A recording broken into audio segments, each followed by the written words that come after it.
Un livre qui va faire beaucoup de bruit et qui prévoit qu'en 2022, eh bien, Marine Le Pen aurait été contrée par un président islamiste. Une polémique qui fait couler beaucoup d'encre, une soirée où des jeunes de l'UMP se seraient mêlés à des jeunes du Front National. La vie interne du Front National, où on dit qu'il y a peut-être quelques tiraillements, et puis les élections départementales qui se profilent. Nous sommes aujourd'hui avec Florian Philippot, le vice-président du Front National.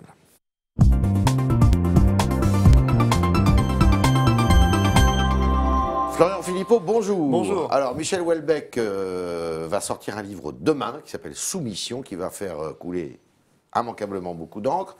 Il dit, en 2022, enfin, c'est un roman, c'est une fiction. En 2022, Marine Le Pen, du Front National, pourrait être contrée par un président porté par le PS, porté par l'UMP, pour faire islamiste, pour faire justement, pour que Madame Le Pen soit battue. C'est quelque chose que vous pourriez imaginer, ça? Bah, écoutez, si on continue dans la dérive communautariste, inévitablement émergera un parti politique communautaire en France, bien sûr. Et si on continue en parallèle à ne pas lutter contre le fondamentalisme islamique, eh bien les deux feront jonction. Vous aurez effectivement un jour, je pense, et ça, à Bruxelles, tôt, 2022, non? Vous savez, l'histoire malheureusement peut s'accélérer. Oui. Alors, je crois que ce qui est très vrai dans le livre de Houellebecq, qui est très bien vu. Vous l'avez lu? Non, je ne l'ai pas encore lu. J'ai vu pas mal d'extraits. Bon, et je verrai exactement ce qu'il dit, mais ce qui est très bien vu, c'est l'alliance objective qui existerait entre l'UMP et le Parti socialiste derrière le candidat face à Marine Le Pen, bien évidemment. Et ça, je crois que là, Houellebecq, à mon avis, a tapé dans le mille. C'est très bien vu. Mais si vous voulez, ça pose une question. Moi, je veux offrir, et nous voulons offrir autre chose à nos compatriotes de toute religion que la dérive communautariste. Et c'est ça que pose, c'est cette question-là politique que pose, à mon avis, ce livre, qui reste un roman. Qui peut ne pas être exclusivement islamique, d'ailleurs, cette dérive. Des communautarismes, il y en a beaucoup, c'est vrai, mais aujourd'hui, il ne faut pas se cacher derrière son petit doigt. C'est ça, c'est l'islam. C'est pas l'islam en tant que tel, mais je veux dire, aujourd'hui, le fondamentalisme religieux qui est le plus vivace et le plus dangereux en France, il est islamiste, et le communautarisme le plus vivace, il est là aussi. Malheureusement, ce qui ne veut pas dire que nos compatriotes musulmans sont tous dans cette dérive, heureusement. Et beaucoup veulent un avenir patriote, un avenir français. J'espère en tout cas qu'on ne réservera pas à M. Houellebecq le même sort de censure qu'on a réservé à M. Zemmour, parce qu'il a osé dire des choses qui dérangent. D'accord. Alors, l'UMPS, vous me tordez une perche énorme. Là. Alors, vous êtes dans des soirées avec l'UMP, mais l'UMPS, ça n'a plus aucun sens. Si vous êtes FN-UMP, ensemble dans les mêmes soirées. Je crois que là, on a commencé l'année par la polémique la plus grotesque et la plus ridicule qui soit. Ah bon? C'est-à-dire que vous avez un réveillon étudiant. Alors oui, j'y suis passé vers 2 h du matin. Dire bonjour, j'étais invité. Entre jeunes qui s'apprécient de toute tendance politique, mais je crois que c'est pas le lieu. Vous savez, un réveillon du 31, on parle de tout sauf de politique. Elle a eu tort de poster ses photos, cette jeune femme? Bien sûr que non, c'est une jeune connectée comme des millions d'autres qui est sur Facebook et sur Twitter, elle met des photos avec ses amis, et alors... Mais vous comprenez que les gens peuvent se dire, attendez, ils n'arrêtent pas de nous dire UMPS, mais eux-mêmes, ils fréquentent Non, les gens, ils se disent pas ça, parce que les Français, ils connaissent les réveillons, les dîners de famille, où on s'engueule, parce qu'on n'est pas d'accord avec l'oncle, avec la tante, avec le grand-père, mais on s'aime bien quand même. Vous embrassez sur la bouche, là? Je n'ai pas vu de gens s'embrasser sur la bouche, c'est peut-être arrivé, je sais pas, j'ai pas vu. Mais si vous voulez, c'est un rendez-vous amical et privé. Et à l'UMP, ceux qui se sont jetés là-dessus en demandant des sanctions contre les jeunes qui doivent avoir 23 ou 24 ans, qui ont des toutes petites responsabilités à l'UMP, sont ridicules et sont grotesques. En plus, ces responsables de l'UMP ont obéi à une injonction de M. Cambadélis, premier secrétaire du Parti socialiste. Ça prouve quand même aussi le niveau de soumission et d'abrutissement de l'UMP. Il n'y aura pas de sanctions au FN contre les jeunes? Bien sûr que non. Vous savez, au Front National, on respecte la vie privée et nos adhérents font la fête avec qui ils veulent. Il faut arrêter les bêtises aussi. Je sais que c'est un journal avec lequel vous êtes en délicatesse. On dit que Minute lance une enquête sur M. Tiki, le président justement des jeunes MP, pour dire qu'il n'est pas français. Est-ce que ça vous dit quelque chose? Non, j'ai aucune relation avec la presse torchon.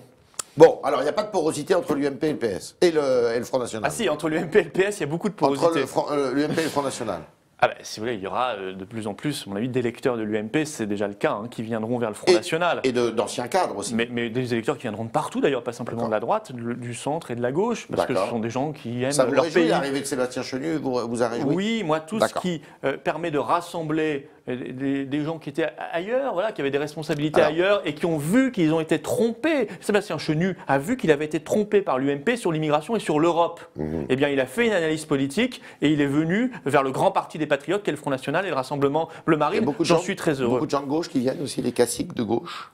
Des caciques, non. Non, des syndicalistes, on dit, des choses comme ça. Oui, il y a des syndicalistes, il y a des élus locaux, des cadres locaux qui viennent de toutes les sphères, bien sûr. Une autre chose qui a interpellé les Français ces derniers temps, c'est qu'il y a une crise en Grèce importante, une crise née du problème européen, enfin du problème de la construction européenne. Et on voit Marine Le Pen se réjouir que la parole revienne au peuple en Grèce. Ouais. Et donc, éventuellement, ce soit un parti d'extrême gauche qui arrive au pouvoir. Tout comme d'ailleurs un parti d'extrême gauche qui en Espagne fait beaucoup parler de lui. Mais on a l'impression qu'il y a une espèce de joie commune, si vous voulez, entre l'extrême droite et l'extrême gauche à ce moment-là. L'extrême droite, je ne sais pas de qui vous parlez. En tout cas, le Front National. Non, le Front National, c'est tout sauf l'extrême droite. Ce sont les Français qui aiment leur pays. Mais je veux dire, tout ce qui peut bousculer la dictature européenne, parce qu'on en est là aujourd'hui. Mais même si ça fait venir des partis d'extrême gauche au pouvoir. Mais moi je vais vous dire, si la victoire de Syriza en Grèce, qui est donc le parti en question, ou de Podemos en Espagne, peut permettre un grand débat sur l'Europe, l'euro, l'austérité, l'Europe fédérale et les transferts de souveraineté, je m'en réjouis, parce que je pense qu'il y a aujourd'hui un printemps des peuples européens. Ça se voit dans beaucoup de pays, ça se voit en Suède avec les démocrates suédois, ça se voit au Royaume-Uni avec UKIP, en France avec le Front National, le Rassemblement Bleu Marine, avec Podemos, avec Syriza, chacun choisit sa forme. Vous n'avez rien de commun avec Syriza. Mais on a des points de divergence énormes, bien évidemment. Ah bon? Mais au moins, la victoire de Syriza permettrait d'avoir ce grand débat sur l'Europe. Mais vous combattez l'austérité aussi. Alors que la victoire de la caste, ou des candidats de la caste, ou des candidats de la Commission européenne et de Mme Merkel, eh bien ce serait la continuité. Et ce serait la chape de plomb qui continuerait. C'est le système et vous n'êtes pas le système. Nous ne sommes pas le système, c'est une évidence. Mais vous êtes dans les médias comme tout le monde. Oui, on a 5% du temps d'antenne, c'est vrai.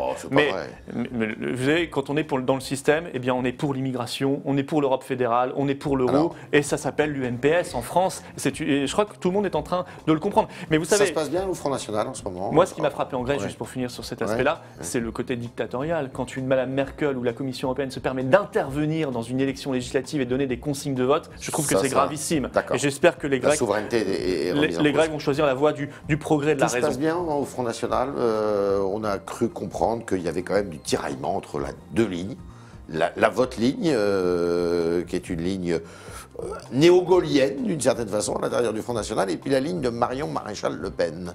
Écoutez, moi je porte en permanence le projet du Front National, la parole de Marine Le Pen, qui est notre candidate et notre chef, et Marion aussi, je crois. Voilà, j'ai même certains. Vous êtes d'accord avec elle pour le combat qu'elle mène dans le Vaucluse, contre M. Bompard et la Ligue du Sud? Oui, bien sûr. Bien sûr. Non, il y aurait une guerre fratricide là entre... Il n'y a pas de guerre fratricide. Je pense qu'il y a un parti largement dominant qui est le nôtre. Et M. Bompard, je pense qu'il est en train de... Il ne va pas vous faire de l'ombre pour les élections départementales. En train de faire pchit. Il ne va pas vous faire de l'ombre. Je pense qu'il n'en a absolument plus les moyens. Et je m'en juge. Je pense qu'il faut... Il n'a pas voulu le rassemblement. Eh bien, tant pis pour lui. Je vois que M. Dupont-Aignan non plus ne voulait pas le rassemblement. Par contre, il veut bien le rassemblement. Vous l'avez regretté, vous d'ailleurs. Oui, mais il a démontré par l'exclusion d'une responsable qui était en colistière d'un candidat au cantonal avec nous qu'il était en réalité... il restait un sous-marin de l'UMP et qu'il resterait instrumentalisé par l'UMP, qu'il était dans la division des patriotes et non pas dans le rassemblement. Tant pis pour lui, nous avançons, nous traçons notre route, notre sillon, parce qu'il faut redresser la France, il faut lui redonner sa souveraineté et son identité nationale. Bompard, c'est pas votre maison alors? Mais pas du tout. Pas du tout. Est-ce que vous êtes susceptible de gagner un département à la faveur des départementales? Écoutez, d'après vous, on n'est pas, et si oui, lequel? On n'est pas favori pour cela. Je pense qu'on gagnera surtout beaucoup de cantons. Aujourd'hui, on a un seul conseiller général. Nous aurons demain beaucoup plus de conseillers généraux, de conseillers départementaux. C'est quoi les zones, je m'en réjouis. Les zones privilégiées? Aujourd'hui, nous sommes présents partout. Il y a une dynamique partout, à l'ouest, en Ile-de-France, à l'est, au nord, au sud, partout. Et tant mieux, c'est un vote aujourd'hui homogène, le Front National. Et ceux qui veulent le changement, ceux qui veulent envoyer un grand signal en votant pour le seul parti d'opposition aujourd'hui au gouvernement socialiste, eh bien, il faut aller se déplacer aux urnes déjà pour les départementales et sauver aussi nos départements, parce que ce sera aussi un des grands enjeux des départementales, la réforme territoriale, Vous êtes sauver contre la suppression des départements? Oui, c'est une structure de proximité. C'est une structure de proximité. En revanche, on n'a pas besoin, je pense, des élus régionaux et des structures régionales qui coûtent très cher. Ça, je pense que ça ne sert à rien. Le stratégique à l'État, la proximité aux communes et aux départements. Est-ce que vous serez présent dans tous les cantons? On sera de présent France. Partout, bien sûr. En binôme, donc, puisque maintenant ce sont des binômes. Exactement. Femmes, hommes. Exactement. Et vous serez présent partout, dans tous les départements, dans tous les cantons. Je ne sais si ce sera 95, 97, 99 ou 100%, peu importe. Vous serez très présent. Mais on sera très présent, bien évidemment. Alors que les autres partis souvent seront en alliance, UMP, UDI, donc ils mobiliseront moins de force que nous en réalité. C'est notre devoir. Et aujourd'hui, nous portons une voix. Moi, je n'entends pas l'UMP en ce moment. Ils ont le nez sur leur nombril. Ils parlent de leur nom, de leur organisation. Monsieur Sarkozy est devenu totalement muet. L'UMP ne parle plus de rien. Les cargos qui arrivent par dizaines en Méditerranée avec l'immigration clandestine, ils n'en parlent pas. Ce qui se passe en Grèce, le débat sur l'euro, ils n'en parlent pas. Bon, je veux dire, ça, c'est pas un parti d'opposition. Et je pense qu'il faut choisir un vrai parti d'opposition, un vrai parti qui porte une alternative, c'est le Front National. Un magazine People a dévoilé votre vie privée. Il a été condamné. Est-ce que vous êtes satisfait de cette condamnation? Oui, je la trouve raisonnable, effectivement. Voilà. Maintenant, je pense que... Vous savez, j'ai lu que Le Monde diplomatique avait 5 fois moins de subventions publiques de l'État que Closer, qui reçoit plus de 500 000 € par an de la part des contribuables français. Donc vous êtes pour fermer le robinet au magazine? Je pense qu'il faut mettre des priorités. Le Monde diplomatique est beaucoup plus intéressant Pourtant, et instructif pour la démocratie que Closer, qui est un groupe qui appartient à un gros groupe italien qui est là pour engraisser des actionnaires. Et dis-moi, le Monde diplomatique, c'est encore un peu de la gauche, Non, moi, je voyais la différence avec les sectaires, c'est que je suis démocrate. Donc je veux que toutes les expressions puissent exister dans la vie publique, quelle que soit d'ailleurs l'expression. C'est pour ça d'ailleurs qu'on est pour la proportionnelle intégrale aux élections. Et dans le monde diplomatique, il y a souvent aussi des analyses que je partage sur la politique étrangère et la politique internationale, notamment le refus de la soumission à l'ordre américain et à l'OTAN. Très bien, c'était le Talk Orange Le Figaro de Florian Philippot qui nous a dit, oui, Houellebecq, il est visionnaire et que ça pourrait très bien arriver avec un communautarisme galopant dans notre pays.